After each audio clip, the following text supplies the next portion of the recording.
On a envie justement que notre client achète moins mais mieux. Donc Fursac, c'est une marque de prêt-à-porter masculin qui a été créée en 1973, donc qui a déjà plus de 50 ans d'existence et qui habille l'homme moderne dans un vestiaire à la fois contemporain et intemporel.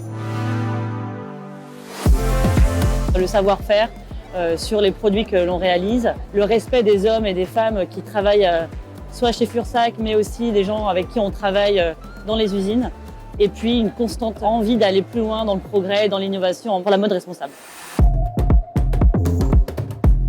Le savoir-faire et la durabilité, parce qu'on a une expertise dans la confection de costumes par exemple, alors on arrive à confectionner des produits qui vont durer dans le temps. Et les efforts de sourcing, on cherche à sourcer des matières qui sont certifiées et avec un plus faible impact. Et puis après, je dirais le progrès, se tenir informé de comment on peut produire avec un plus faible impact.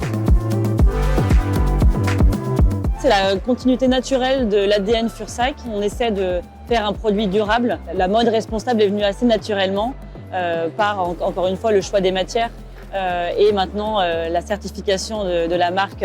On avait 34% de nos références de la collection qui étaient certifiées. Et aujourd'hui, on est assez fiers de dire qu'en 2025, on clôture à plus de 50% de rêves certifiés.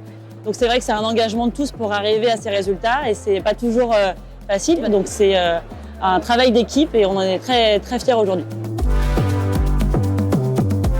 Ça crédibilise notre démarche puisque on demande à nos tisseurs, à nos fournisseurs, fabricants de se certifier.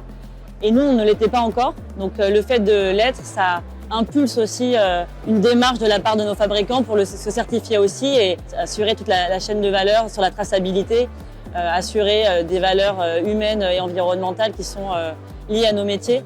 Ça va être aussi une manière de communiquer auprès de nos clients et d'apporter de la pédagogie, de la connaissance sur tous les efforts de sourcing qui sont faits pour réduire l'impact. Une jolie aventure humaine, puisqu'en fait on a eu le sentiment d'être accompagné d'experts. Et le fait d'avoir un avis extérieur sur nos process, ça nous a permis de nous améliorer et ça a été fait dans la bienveillance et dans le partage.